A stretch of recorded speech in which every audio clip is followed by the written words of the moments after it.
Good afternoon, everyone. My name is Julie Atella, and I'm a research scientist here at Wilder Research. As a member of the Minnesota Strengthening Families Affected by Incarceration Collaborative, who is partnered in this event today, we'd like to thank you for coming, and we're really excited to have you all here. We have brought you all together to share some findings of the analysis of the 2013 Minnesota Student Survey, which for the first time included 2 questions about whether students have an incarcerated parent. We have learned that 1 in 6 youth in Minnesota, at least, have had an incarcerated parent currently or in the past. And actually, in alternative schools, students are 3 times more likely to have a parent currently incarcerated, and in juvenile facilities, as much as 10 times more likely. Today, we want to share this data, as well as information and experiences from our panelists and speakers. Throughout this time together, we'd like you to think about how you can incorporate this information in the work that you do, working with students, and thinking about how and what you need to move forward. As a collaborative, we intend on listening to your feedback and discussions so we can determine ways to support your efforts. We're going to start off, and I'm glad to introduce Dianne Haulcy from the City of Minneapolis's Mayor Office, followed by Jane Eastwood, who's from the City of St. Paul's Mayor Office, and they're going to have some opening remarks. Dianne.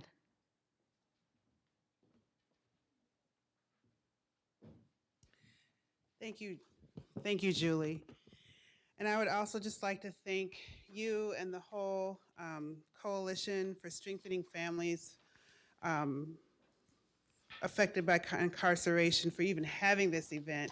I was telling some people that this is not something that we talk about a lot, and so I'm just so glad that you have opened up the floor to have this conversation and to educate our community about this issue, so thank you.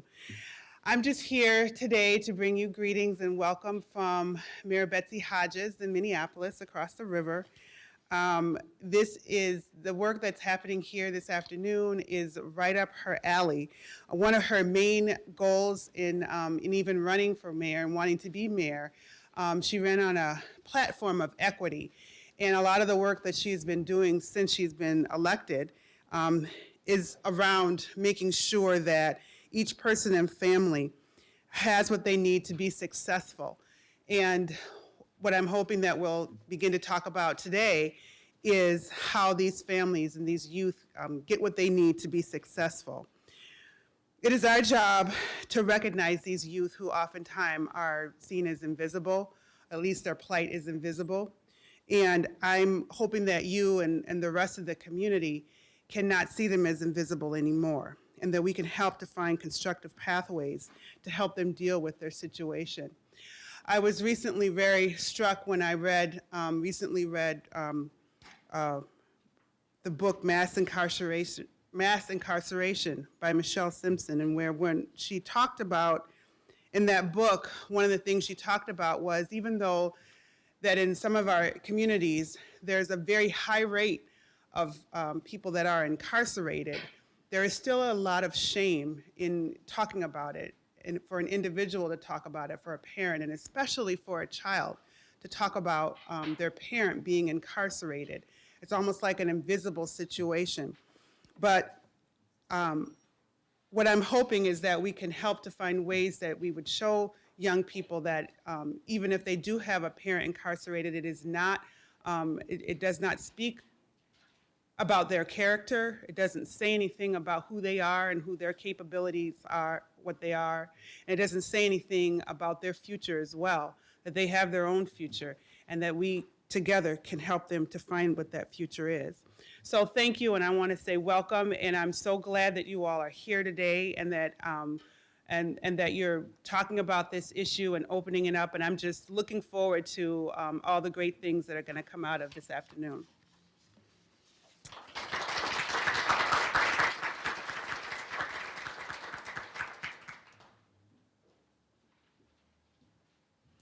Good afternoon. I'm Jane Eastwood. I do education and youth policy for Mayor Chris Coleman. Dianne and I are kind of counterparts across the river from each other.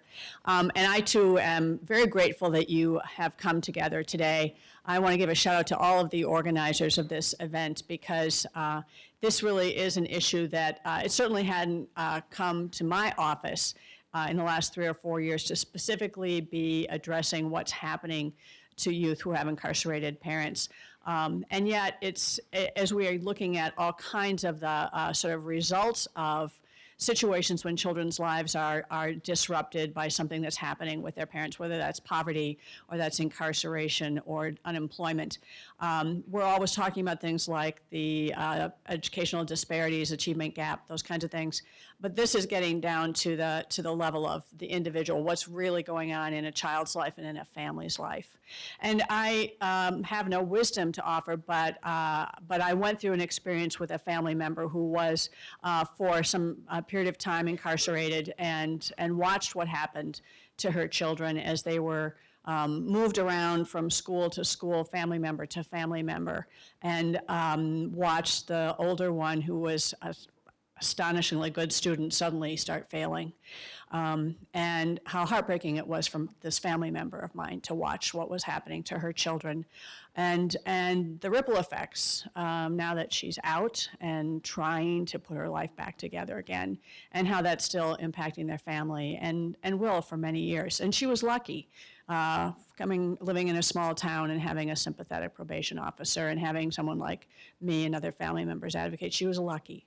And that isn't true for so many of our families. So I want to say thank you for looking at this issue. Thank you for those of you who support children directly or who support family members. It's really critical. I feel really benefited by it, and I appreciate the work you're doing and look forward to learning from all of you as you advance your work.